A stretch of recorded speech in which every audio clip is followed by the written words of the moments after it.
Bapak Ibu Saudara sekalian, selamat pagi. Bersyukur kepada Tuhan karena kita masih bisa beribadah pada pagi hari ini bersama dengan keluarga dari rumah masing-masing. Ibadah Minggu Paskah keempat pagi hari ini akan dipimpin oleh Bapak Pendeta Sektiono Pinto Nugroho, dan tema ibadah kali ini yaitu Tuhan Gembala kita. Marilah kita bangkit berdiri dan memulai ibadah kita. Saudara-saudara yang terkasih, perjalanan hidup kita tak pernah lepas dari penyertaan Tuhan, Sang Gembala Agung. Kebaikan Tuhan tak perlu kita ragukan lagi. Kasih setianya tak pernah berubah, dulu, sekarang, dan sampai selama-lamanya. Mari kita puji kebaikan Tuhan itu dengan kita bersama menyanyikan pujian Allah itu baik.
Aku melayangkan mataku ke gunung-gunung, dari manakah akan datang pertolonganku? Pertolonganku ialah dari Tuhan, yang menjadikan langit dan bumi. Kasih karunia dan damai sejahtera dari Allah Bapa, Putra, dan Roh Kudus kiranya beserta saudara sekalian. Amin.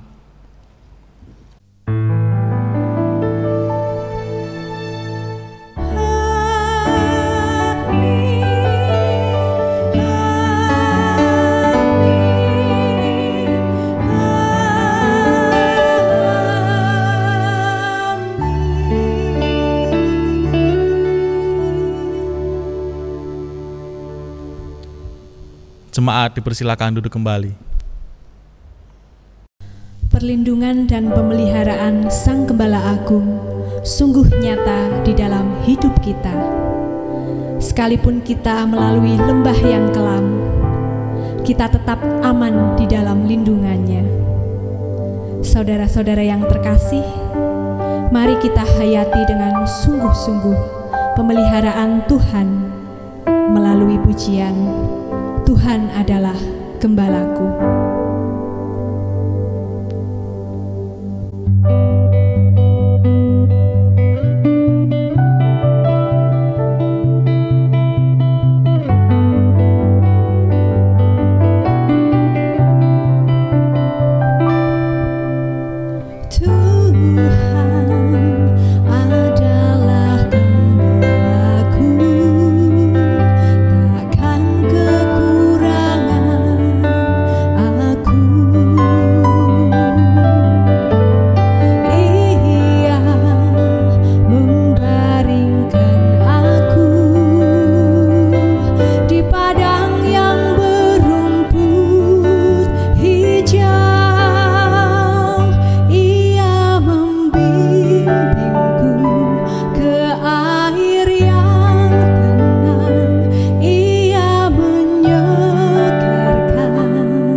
Firman Tuhan dalam 1 Petrus 2 ayat 21 sampai 23 menyatakan, sebab untuk itulah kamu dipanggil, karena Kristus pun telah menderita untuk kamu dan telah meninggalkan teladan bagimu, supaya kamu mengikuti jejaknya. Ia tidak berbuat dosa dan tipu tidak ada dalam mulutnya. Ketika ia dicaci maki, ia tidak membalas dengan mencaci maki. Ketika ia menderita, ia tidak mengancam, tetapi ia menyerahkan kepada Dia yang menghakimi dengan adil. Saudara-saudara, Kristus sendiri telah menyatakan bahwa Dialah Sang Gembala Agung yang memimpin dan melindungi kita, para dombanya. Bahkan Kristus sendiri telah memberikan teladan di dalam menghadapi penderitaan. Namun kenyataannya kita belum mampu mewujudkannya. Maka kini mari kita berdoa menyesali kelemahan kita di hadapan Tuhan. Mari kita berdoa. Allah yang Maha Kasih, Tuhan memelihara hidup kami. Kami hadir di hadapan-Mu dengan tertunduk malu, menyesali kelemahan kami. Tuhan telah memanggil kami untuk mengikuti jejak Kristus dan meneladan ketangguhannya di dalam menghadapi cobaan dan penderitaan. Akan tetapi kami belum mampu mewujudkannya dalam hidup keseharian kami. Ketika kami menghadapi kesulitan, kami cenderung mengeluh dan menyalahkan orang lain. Kami lupa bahwa Tuhan memimpin hidup kami. Selidikilah hati kami ya Tuhan, Engkau sungguh maha tahu, tiada yang tersembunyi bagimu. Di dalam Kristus, Sang Gembala Agung, kami menyesali kelemahan kami. Amin.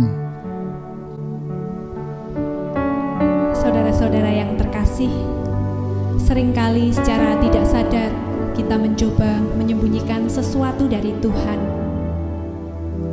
Mengira bahwa Tuhan tidak tahu apa yang ada di dalam hati kita. Padahal sejatinya tidak ada yang tersembunyi baginya. Maka marilah kita merendahkan diri di hadapannya. Biarlah Tuhan menyelidiki hati kita. Sudahkah kita sungguh-sungguh mengasihi Tuhan Yesus dan mau setia mengikutnya sampai akhir? Kita nyatakan itu melalui pujian Tetap Setia.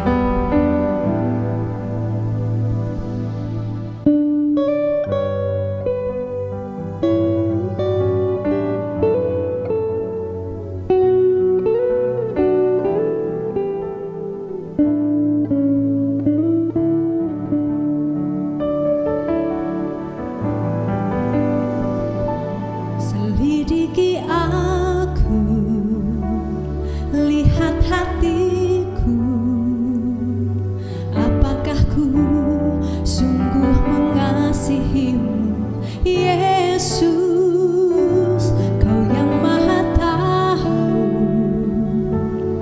dan menilai hidupku, tak ada yang tersembunyi bagimu. Selidiki aku, lihat hatiku, apakah ku sungguh mengasihimu, Yesus, Kau yang maha tahu dan menilai hidupku, tak ada yang tersembunyi bagimu. Telah kulihat kebaikan-Mu yang tak pernah habis di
setia. Telah kulihat kebaikan-Mu yang tak pernah habis di hidupku.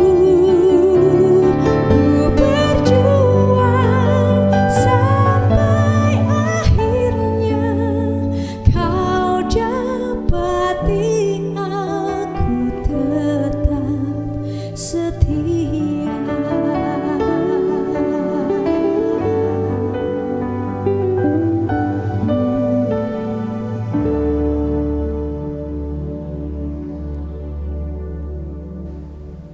Saudara-saudara yang dikasihi Tuhan, bagi setiap hati yang mau percaya dan memegang teguh janji Tuhan, Tuhan senantiasa menganugerahkan kasih karunia dan pengampunan-Nya.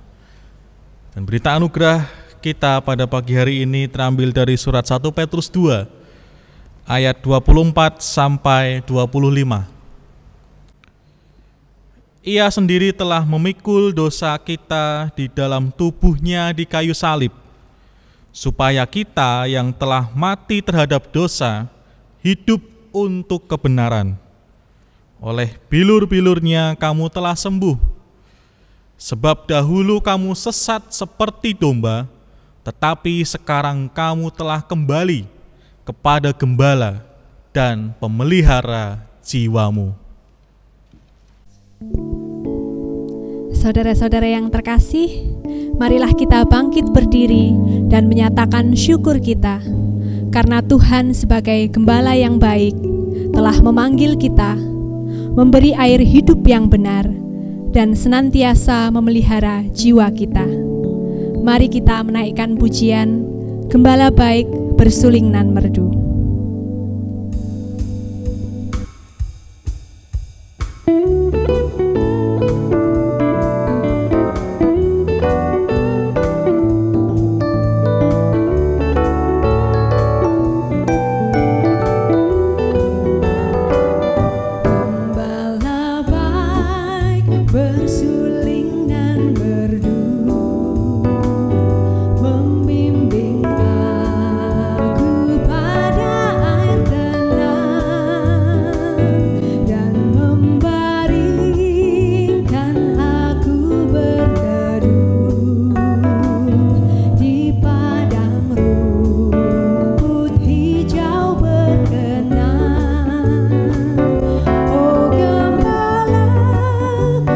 Itu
Jemaat dipersilakan duduk kembali.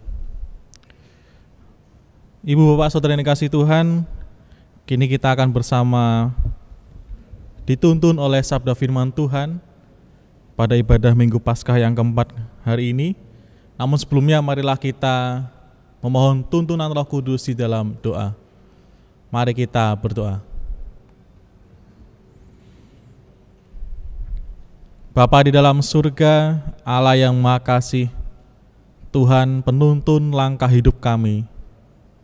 Kami bersyukur ya Bapa atas kesempatan yang Tuhan berikan kepada kami untuk menjalani hidup kami pada hari ini dengan penuh rahmat Tuhan.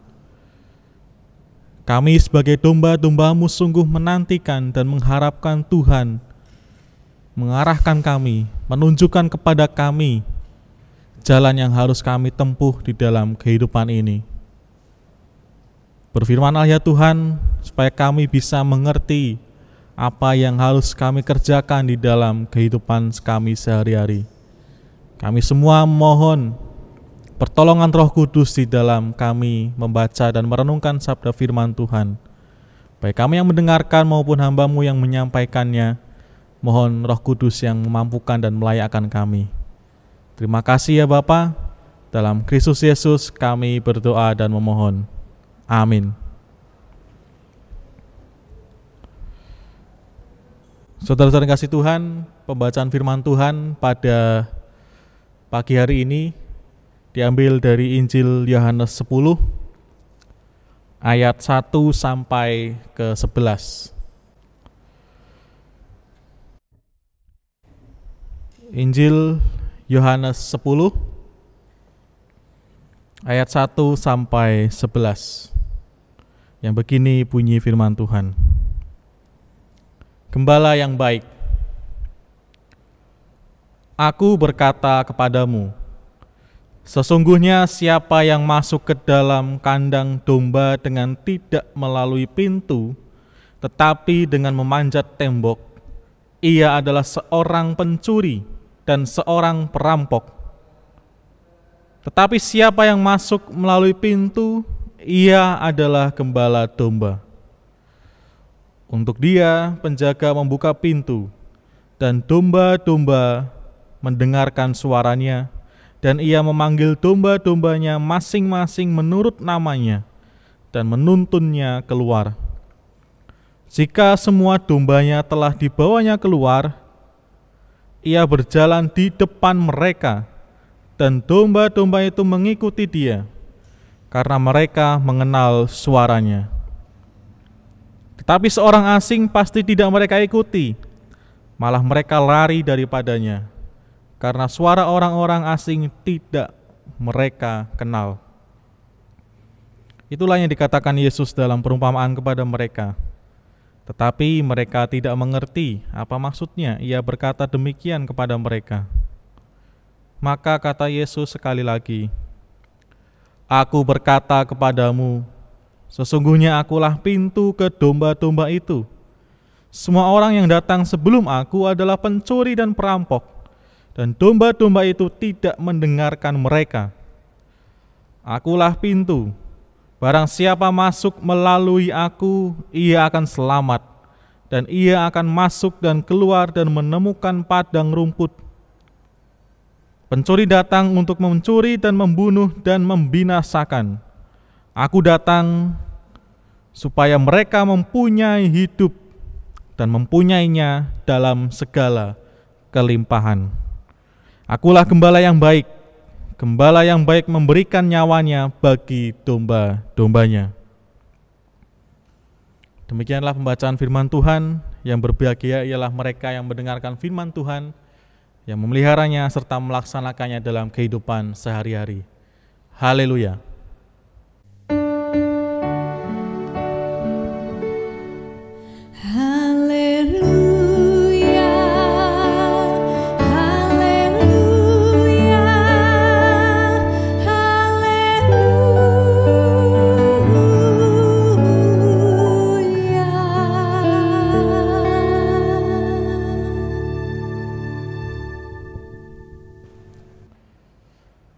Ibu, bapak, saudara yang dikasihi Tuhan, selamat pagi. Shalom.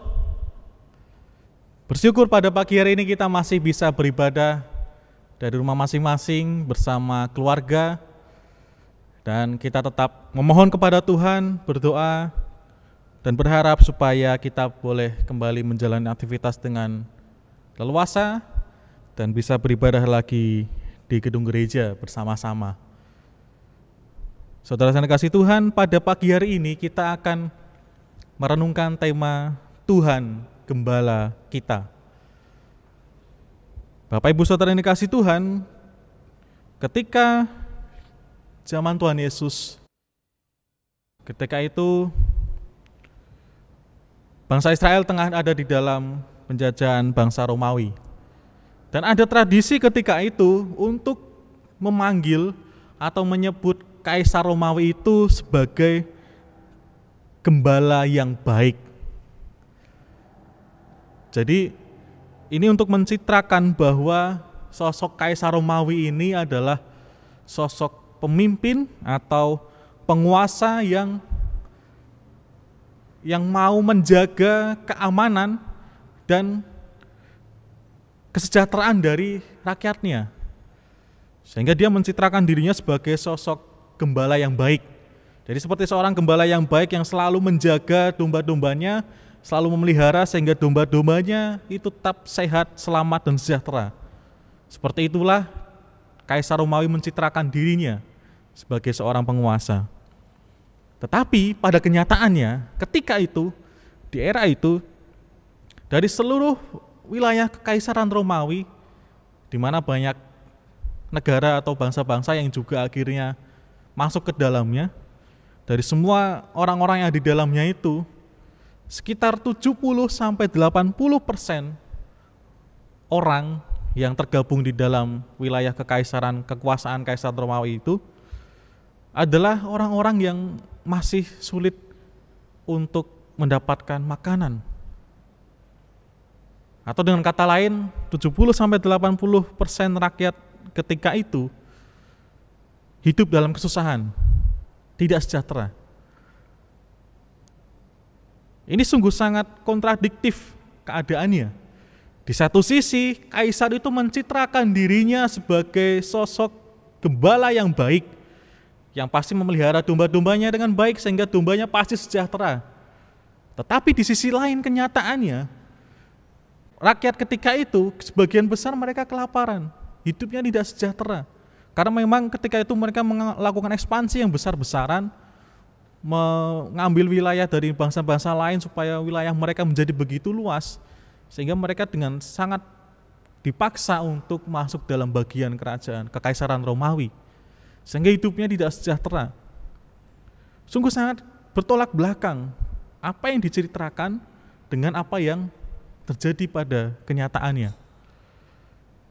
Bapak Ibu Saudara yang dikasihi Tuhan, kita mungkin jadi ingat satu istilah atau ungkapan serigala berbulu domba. Nah, kalau Kaisar Romawi ini, dia bukan serigala berbulu domba, tetapi serigala berbaju gembala. Jadi seolah-olah dia memposisikan atau membangun citra dirinya sebagai seorang gembala yang baik, tetapi pada kenyataannya dia adalah seekor serigala yang memangsa domba-domba yang ada di depannya. Karena memang pada kenyataannya waktu itu yang terjadi adalah demikian. Saudara yang dikasihi Tuhan, hal ini berbeda sekali, berbanding terbalik dengan Tuhan Yesus. Walaupun sama-sama menyatakan diri sebagai gembala yang baik, namun yang membedakan antara Tuhan Yesus dengan Kaisar Romawi ketika itu, yaitu adalah Tuhan Yesus sudah membuktikan perhatiannya, pemeliharaannya kepada para domba-dombanya dengan aksi yang nyata. Tuhan Yesus menyediakan anggur bagi tuan rumah yang waktu mengadakan pesta kehabisan anggur dengan mengubah air menjadi anggur. Tuhan Yesus juga menyembuhkan orang yang sakit. Tuhan Yesus juga melekkan mata orang yang buta. Tuhan Yesus juga sudah membuktikannya dengan memberi makan kepada 5.000 orang yang setelah mendengar pengajarannya kemudian mereka lapar. Tuhan Yesus memberi mereka makan, orang sebanyak itu dengan mujizat yang dilakukannya. Bahkan di kitab Injil yang sama, di Injil Yohanes juga dikisahkan tentang Tuhan Yesus yang membangkitkan Lazarus dari kematiannya. Dan masih banyak hal lagi yang kalau disebutkan satu persatu banyak yang dilakukan Tuhan Yesus untuk memelihara hidup dari domba-domba ini, dari umatnya. Jadi Tuhan Yesus sama-sama menyatakan dirinya sebagai gembala yang baik. Tetapi dia sudah membuktikannya dengan perbuatan yang nyata. Sehingga tidak perlu diragukan lagi sosok Tuhan Yesus sebagai gembala yang baik, sang gembala agung yang senantiasa memelihara jiwa, memelihara kehidupan dari kita, domba-dombanya. Lalu Bapak Ibu Saudara yang kasih Tuhan, apa maknanya bagi kita yang hidup saat ini? Kalau dulu orang-orang yang hidup di zaman itu bisa melihat perbedaannya antara kaisar yang hanya pencitraan dan juga Tuhan Yesus yang sudah sungguh-sungguh melakukan aksi nyata untuk memelihara hidup umat manusia. Lalu bagi kita yang hidup sekarang ini, apa maknanya bagi kita? Pada pagi hari ini saya ingin mengajak kita untuk merenungkan dua hal berkaitan dengan sosok Tuhan Yesus sebagai gembala kita. Yang pertama, Tuhan Sang Gembala Agung itu berjalan di depan, memimpin hidup kita. Itu yang kita ingat, itu yang kita pegang sungguh-sungguh. Tadi di ayat yang keempat, Tuhan Yesus menggambarkan ketika domba-domba itu dibawa keluar dari kandangnya, kemudian sang gembala itu akan berjalan di depan. Lalu domba-domba akan mengikutinya dari belakang. Kenapa? Karena domba-domba ini mengenal suara sang gembala yang berjalan di depan. Sang gembala itu berjalan di depan untuk apa? Untuk membawa kawanan domba ini menuju pada padang rumput yang hijau, kepada mata air yang segar, sehingga domba-domba ini terpelihara hidupnya. Sehingga kenapa digambarkan gembala ini berjalan? Ya untuk menunjukkan jalan, untuk membawa, memimpin kawanan domba ini menuju pada padang rumput yang hijau dan juga mata air yang segar. Bahkan Tuhan Yesus juga berjanji di ayat yang ke-10 mengatakan demikian, Aku datang supaya mereka mempunyai hidup dan mempunyainya dalam segala kelimpahan. Tuhan Yesus datang supaya domba-dombanya, supaya kita umatnya mempunyai hidup dan mempunyainya dalam segala kelimpahan. Maka dengan demikian, dengan janji ini tidak mungkin Tuhan Yesus sebagai gembala yang baik, gembala yang agung itu yang berjalan di depan memimpin hidup kita, tidak mungkin dia membawa kita pada jurang yang dalam. Tidak mungkin dia membawa kita pada tempat yang penuh dengan celaka. Tidak mungkin kita membawa kita pada tujuan yang sungguh mengerikan. Tapi pasti membawa kita pada tempat di mana kita bisa menerima hidup, bisa tetap terpelihara hidup kita, bisa tetap terpelihara keselamatan kita. Walaupun bukan tidak mungkin dalam proses perjalanan itu kita pun harus melalui jalan-jalan yang terjal. Bukan tidak mungkin ketika di dalam perjalanan menuju tempat yang dituju itu kita juga harus melalui jalan-jalan yang mengerikan, yang membahayakan.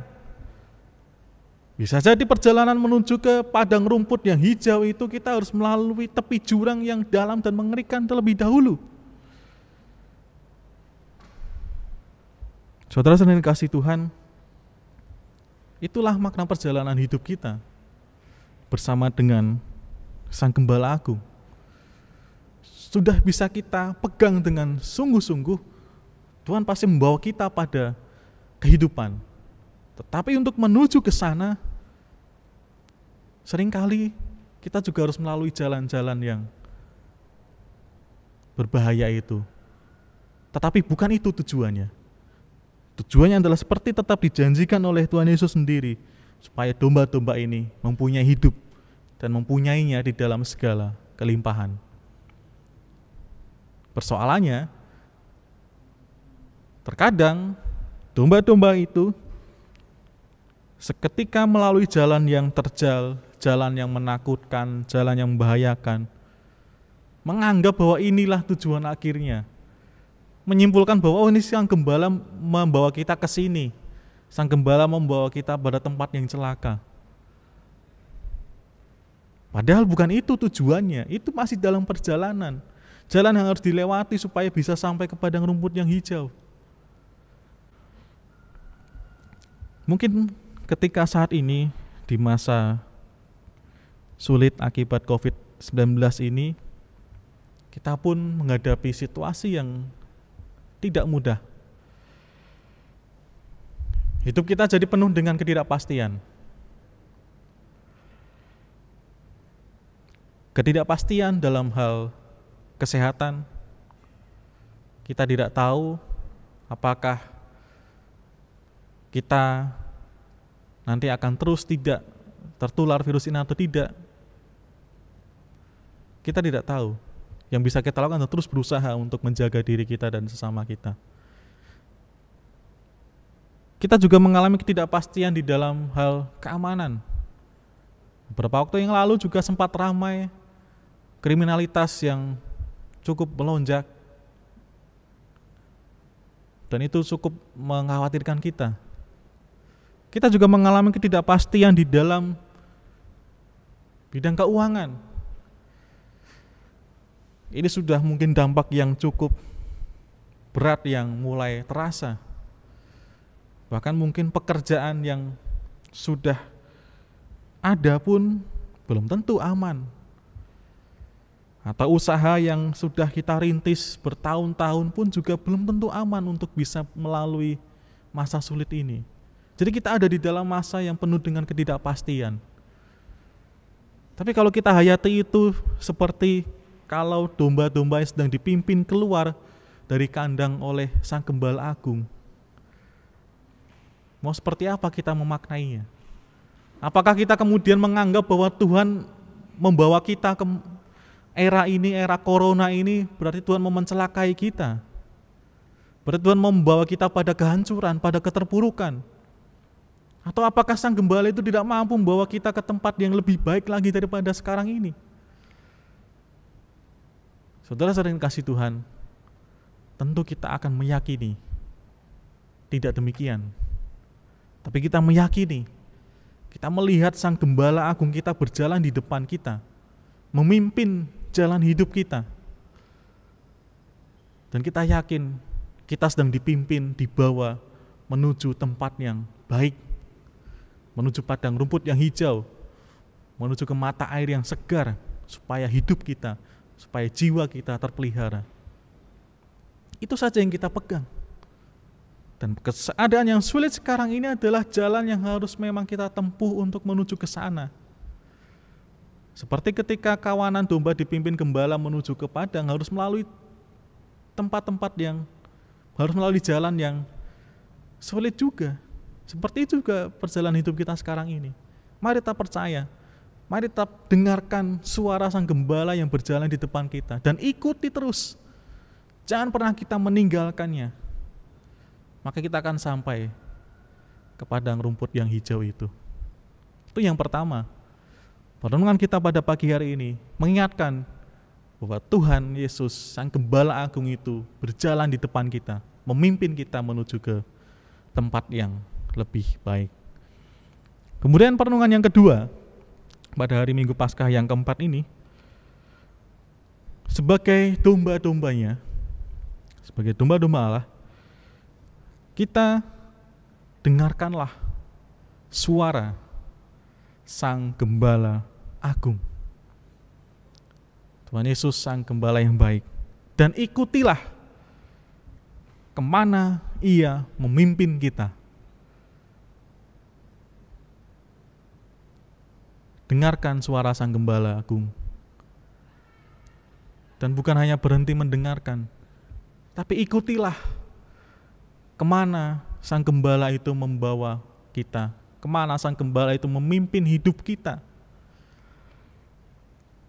Saudara-saudara terkasih, dari zaman dulu sampai sekarang ini, ada satu hal yang unik dari para gembala yang ada di daerah Palestina sana, di mana mereka sering memberi nama atau memberi sebutan kepada domba-dombanya sesuai dengan ciri-ciri yang ada pada domba itu. Misalnya, ada di antara domba itu yang dikasih nama si belang, si belonteng, si jabrik, si gembul, si gimbal, dan seterusnya. Itu semua berdasarkan ciri khas dari masing-masing domba, sehingga dia disebut atau dipanggil namanya itu seperti itu.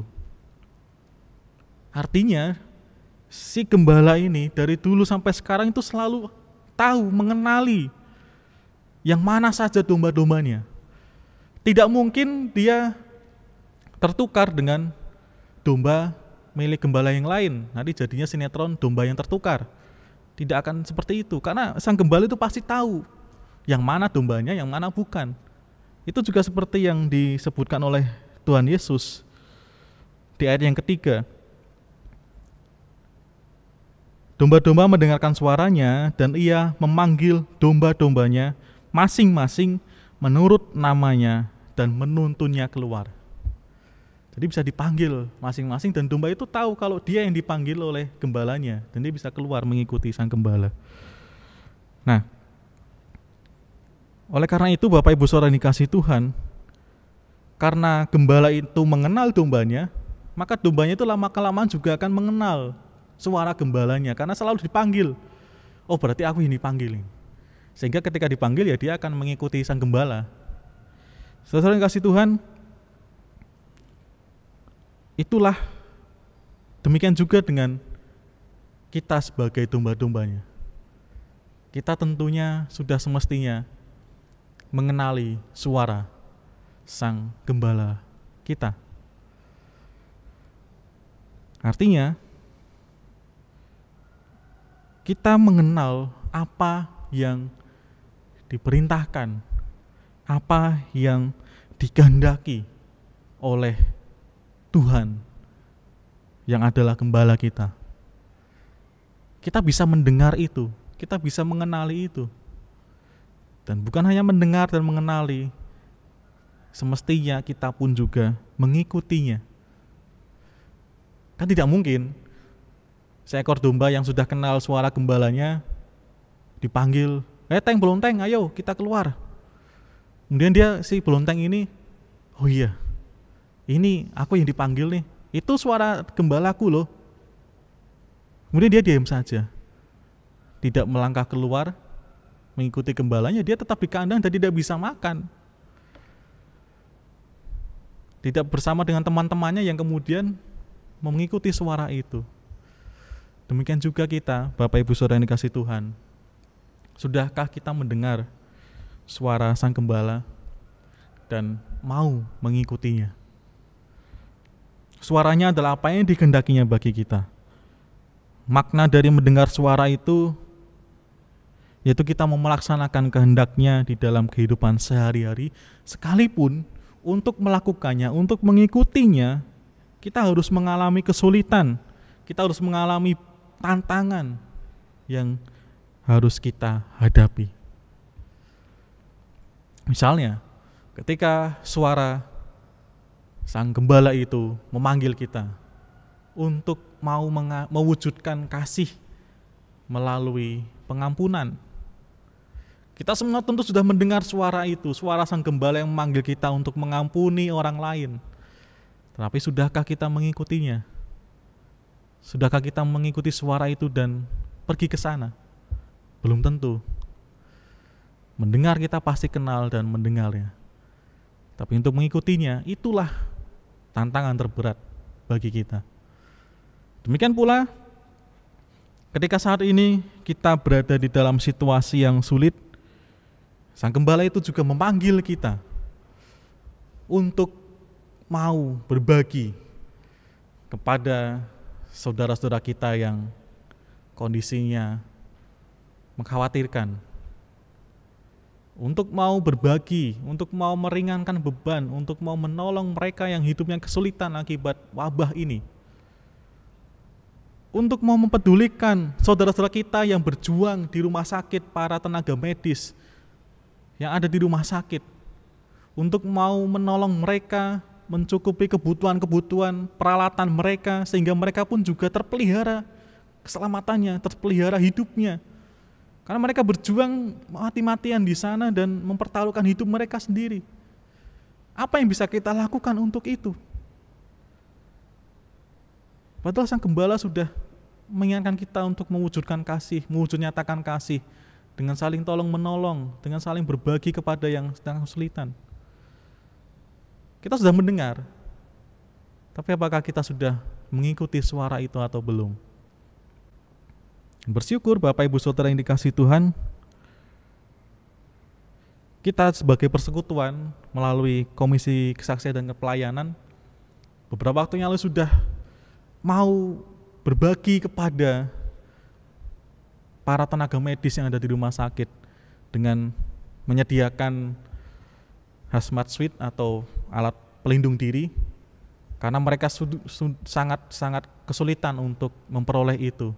Dan kita bantu ringankan beban mereka dengan menyediakannya. Tapi apakah itu sudah cukup?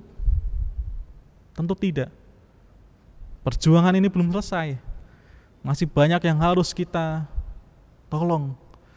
Masih banyak orang yang membutuhkan uluran tangan kita. Belum lagi kalau kita mengingat saudara-saudara kita yang kehilangan pekerjaannya.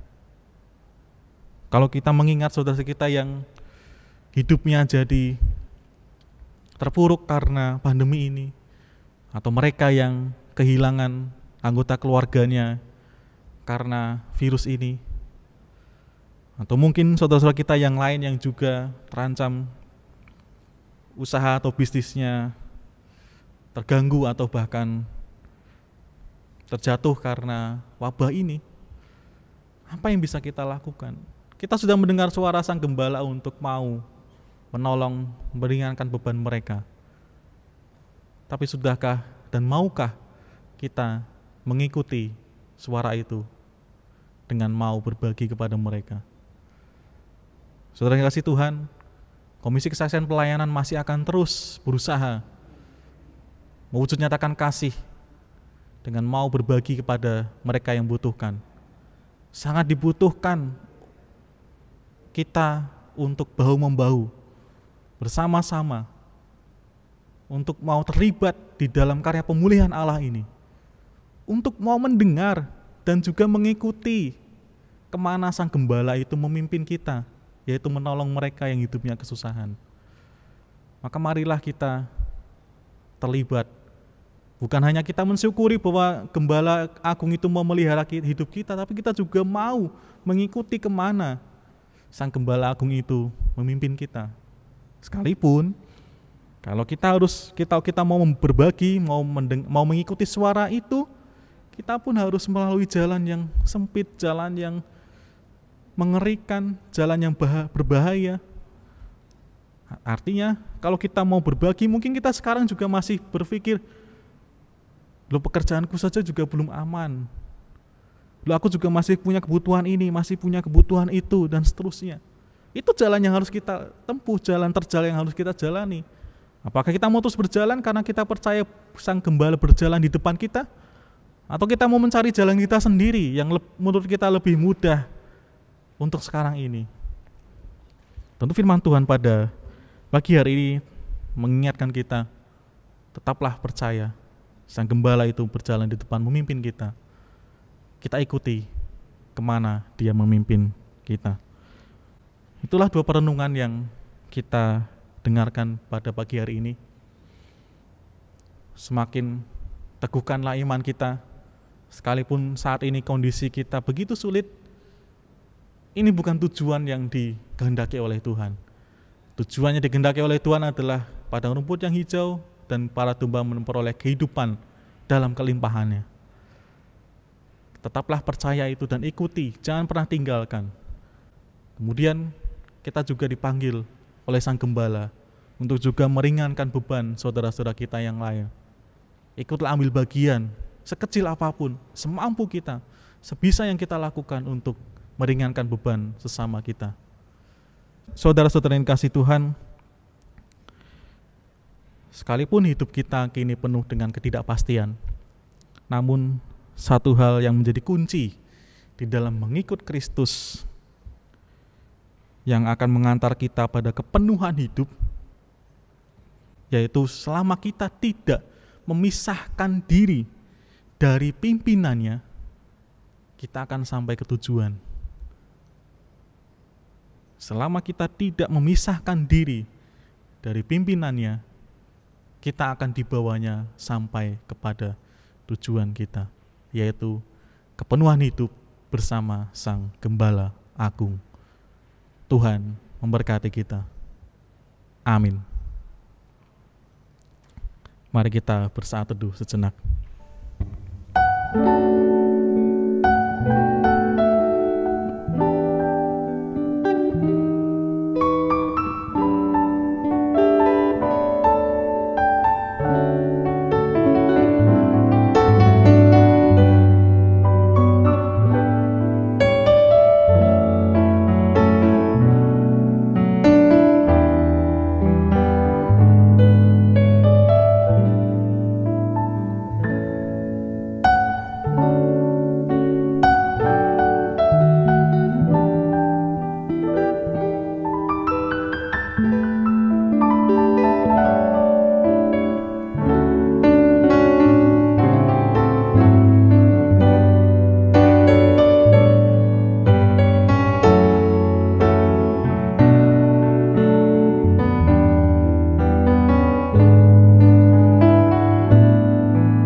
Bapak Ibu Saudara yang kasih Tuhan, mari kita membawa doa-doa syafaat kita kepada Tuhan di dalam doa syafaat, dan nanti kita akan akhiri dengan bersama-sama menyanyikan lagu doa Bapa Kami.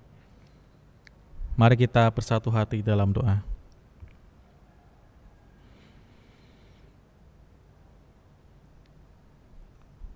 Allah yang Maha Kasih, Tuhan Sang Gembala Agung, yang memimpin hidup kami menuju pada padang rumput yang hijau dan mata air yang segar. Sungguh ya Bapa, kami bersyukur kepadamu atas pimpinanmu dalam hidup kami selama ini. Hingga pada detik ini pun kami masih Tuhan pelihara untuk melalui berbagai macam tantangan kehidupan yang ada di depan kami. Ya Bapa, tolonglah kami untuk tetap memegang teguh janji Tuhan, untuk tetap mau percaya akan pimpinan Tuhan, bahwa Tuhan, Sang Gembala Agung, berjalan di depan kami, memimpin dan menuntun kami seturut dengan kehendak Tuhan. Ajar kami ketika menghadapi berbagai situasi yang sulit, yang menegangkan, yang menakutkan kami tetap percaya bahwa ini bukan tujuan akhir yang Tuhan kehendaki. Ini adalah jalan yang harus kami lalui untuk menuju tempat yang Tuhan kehendaki. Ajar kami untuk tetap percaya, berharap, dan terus dekat kepada Tuhan, tidak menjauh dan meninggalkan pimpinan Tuhan. Terlebih ya Bapa, di dalam situasi yang sulit saat ini, begitu banyak saudara-saudara kami yang hidupnya terdampak oleh wabah virus corona ini. Bahkan termasuk juga kami pun terkena dampaknya ya Tuhan. Kami sungguh merasakan beban yang berat yang harus kami pikul saat ini. Namun ya Bapa, kami percaya selama Engkau yang memimpin kami, maka hidup kami pun akan Tuhan pulihkan seturut dengan kehendak Tuhan, seturut dengan janji yang Tuhan berikan kepada kami, bahwa kami akan memperoleh hidup dan perolehnya dalam segala kelimpahan. Bapa yang Maha Baik, saat ini kami tak henti-hentinya dan tak pernah lelah berdoa memohon kepadamu bagi pemulihan yang Tuhan wujudkan di dalam kehidupan di tengah dunia ini, di mana kami semua saat ini, bangsa-bangsa yang ada di dunia bersama-sama berjuang untuk lepas dari situasi yang sulit ini, bersama-sama berjuang melawan pandemi virus corona ini. Ya Tuhan yang Maha Kasih, berkatilah kami semua, mampukanlah kami, peliharalah kehidupan kami, supaya kami boleh melalui masa yang sulit ini bersama-sama dengan Engkau. Kami berdoa bagi para pemimpin bangsa yang ada di dunia ini, mereka yang mengambil kebijakan-kebijakan Tuhan yang sertai, supaya kebijakannya sungguh mendatangkan kebaikan seturut dengan kehendak Tuhan. Terkhusus bagi pemerintah di bangsa Indonesia, Tuhanlah yang terus memimpin mereka, Tuhan yang akan memandu mereka, membawa bangsa kami ini lepas dari masa yang sulit ini. Ya Tuhan, kami juga berdoa bagi saudara-saudara kami yang berjuang di garis depan, di rumah sakit, di ruang-ruang perawatan, di mana para pasien berada di sana. Tuhan, Engkaulah yang kami harapkan, Engkaulah yang kami andalkan untuk menolong mereka. Tuhan kiranya berkenan melingkupi kehidupan para tenaga medis ini, dimanapun mereka berada, tetap di dalam naungan Tuhan dan perlindungan Tuhan Sang Gembala Agung. Mereka adalah orang-orang yang mau menyediakan dirinya, maka lihatlah kedalaman hati mereka yang mau menolong sesamanya. Tuhan yang gerakkan mereka dan tetap pelihara jiwa mereka. Kami berdoa juga ya Bapa, bagi para pasien yang terjangkit virus ini, mereka yang harus jauh dari keluarganya, yang kini berada dalam kesendiriannya, berada dalam kesakitan dan kesesakannya, ketidakberdayaannya. Tuhan yang hadir menguatkan mereka, supaya mereka pun bisa melalui masa yang sulit ini, menghadapi sakit yang harus mereka rasakan ini. Tuhan yang menguatkan supaya mereka bisa pulih kembali. Berkatilah setiap penanganan yang dilakukan, berkatilah juga obat-obatan yang diminumnya, supaya menjadi jalan kesembuhan dari Tuhan. Kami juga berdoa ya Bapa bagi keluarga-keluarganya, baik keluarga para tenaga medis maupun keluarga para pasien. Tuhan juga yang kuatkan mereka, Tuhan yang tetap tumbuhkan pengharapan di dalam diri mereka, tetap percaya kondisi ini akan kembali pulih seperti setia kala. Bapa yang makasih, berkati juga kami semua, masyarakat dimanapun berada, untuk mau bersama-sama memiliki kesadaran diri yang baik, supaya wabah ini segera berlalu.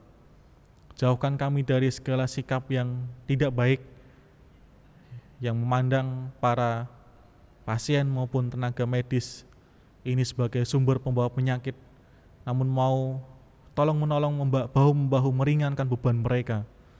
Tolonglah kami ya Tuhan.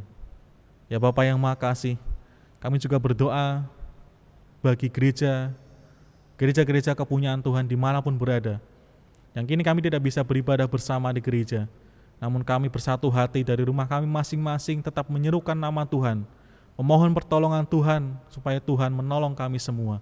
Ya Bapa yang makasih, terkhusus bagi gerejamu GKJ Pondok Gede ini, sertailah perjalanan kami untuk mewartakan cinta kasih Tuhan bagi saudara-saudara kami yang tengah kesulitan pada saat ini.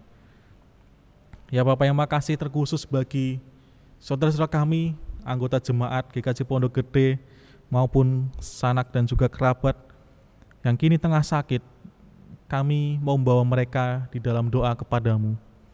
Bagi Ibu Sumina, Ibu Endang Suwanto, Ibu Sikam, Bapak Yus Elia Kristianto, Ibu Dini Sumanto, Bapak Priyo Utomo, Bapak Rohadi Sanyoto, Ibu Sumini, Bapak Agus Setiono, Ibu Herni Agus Sukoco, Saudara Andreas Prasetyo Herlambang, Bapak Kardi Kartoswito, Bapak Guntarjo Tobing, Bapak Triyuwono, Bapak Ibu Suparjo, Ibu Purwanti Miroso, Ibu Tinon Ananda, Bapak Freddy Prasetyo, Ibu Titi Asyati, Ibu Katarina Yulianti, Bapak Pendeta Emeritus Sularso Sopater, Ibu Yuliana Lalau, Ibu Erna Andi, Bapak Marpi Karyo, Ibu Luis Sumira, Bapak Widi Slamet Rianto, Ananda Maksima, Ibu Dwi Asil Stariati Pudyo, Ibu Oktaviani Kundimang, dan Ibu Nolin Lalau. Kami berdoa ya Bapak, kiranya Tuhan yang pulihkan mereka dalam sakit mereka. Berkati juga keluarga yang terus menemani mereka. Kami juga berdoa bagi tugas pelayanan kami Tuhan, yang mampukan kami untuk bisa mengerjakannya dengan penuh ketulusan hati. Kami juga berdoa ya Bapa, bagi setiap pergumulan yang kami hadapi dalam kehidupan ini. Tuhanlah sumber pertolongan kami, menguatkan kami pada setiap harapan dan juga kesulitan, pada setiap harapan yang belum bisa terwujud dan kesulitan yang harus kami hadapi, kami berserah kepadamu ya Bapa. Terima kasih ya Bapa. Demikianlah seruan doa permohonan kami, yang kami panjatkan hanya di dalam nama Tuhan kami Yesus Kristus, Sang Gembala yang agung. Dan kini, terimalah nyanyian doa Bapa kami yang akan kami pujikan bersama-sama.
persembahan. Dasar persembahan terambil dari Roma 12 ayat 1. Karena itu saudara-saudara, demi kemurahan Allah, aku menasihatkan kamu supaya kamu mempersembahkan tubuhmu sebagai persembahan yang hidup, yang kudus, dan yang berkenan kepada Allah. Itulah ibadahmu yang sejati. Pengumpulan persembahan diiringi oleh PKJ 264 ayat 1 dan 3. Apalah arti ibadahmu?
Bapak Ibu Saudara sekalian, mari kita bangkit berdiri. Mari kita berdoa. Tuhan Allah Bapa yang bertahta di kerajaan surga yang mulia, Tuhan yang kami kenal dan kami sapa dalam nama Tuhan kami Yesus Kristus. Terima kasih ya Tuhan, apabila kami boleh menerima firman dan mendengarkannya, kiranya Tuhan firman ini menjadi kekuatan bagi hidup kami. Dan sebagai rasa ungkapan syukur, pada saat ini kami mengumpulkan persembahan yang sedikit yang tidak sebanding dengan berkat Tuhan yang melimpah bagi kami. Ya Tuhan, kiranya Engkau mengkuduskan persembahan ini, dan tangan-tangan yang mengelolanya Engkau beri hikmat, sehingga persembahan ini berguna bagi kemuliaan Tuhan di dunia ini. Inilah doa kami Tuhan yang kami minta kepadamu Bapa dalam nama Tuhan kami Yesus Kristus. Amin. Marilah kita bersama-sama memperbaharui iman kita dengan mengungkapkan pengakuan iman rasuli seperti yang diimani gereja Tuhan di segala tempat dan masa. Aku percaya kepada Allah, Bapa yang Maha Kuasa, Khalik langit dan bumi, dan kepada Yesus Kristus, anaknya yang tunggal Tuhan kita, yang dikandung dari Roh Kudus, lahir dari anak darah Maria, yang menderita di bawah pemerintahan Pontius Pilatus, disalibkan, mati dan kuburkan, turun ke dalam kerajaan maut. Pada hari yang ketiga bangkit pula dari antara orang mati, naik ke surga, duduk di sebelah kanan Allah, Bapa yang Maha Kuasa, dan akan datang dari sana untuk menghakimi orang yang hidup dan yang mati. Aku percaya kepada Roh Kudus, gereja yang kudus dan am, persekutuan orang kudus, pengampunan dosa, kebangkitan daging dan hidup yang kekal.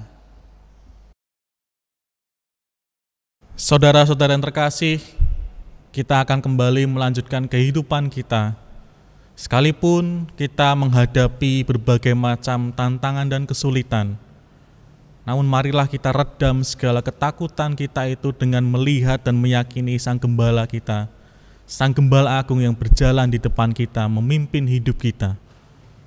Dan jangan hanya mendengar suara Sang Gembala itu, tetapi ikutilah kemana Sang Gembala Agung itu memimpin kita, sekalipun kita harus melalui jalan yang terjal dan menakutkan.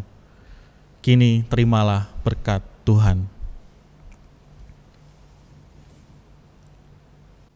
Tuhan memberkati engkau dan melindungi engkau. Tuhan menyinari engkau dengan wajah-Nya dan memberi engkau kasih karunia. Tuhan menghadapkan wajah-Nya kepadamu dan memberi engkau damai sejahtera. Amin.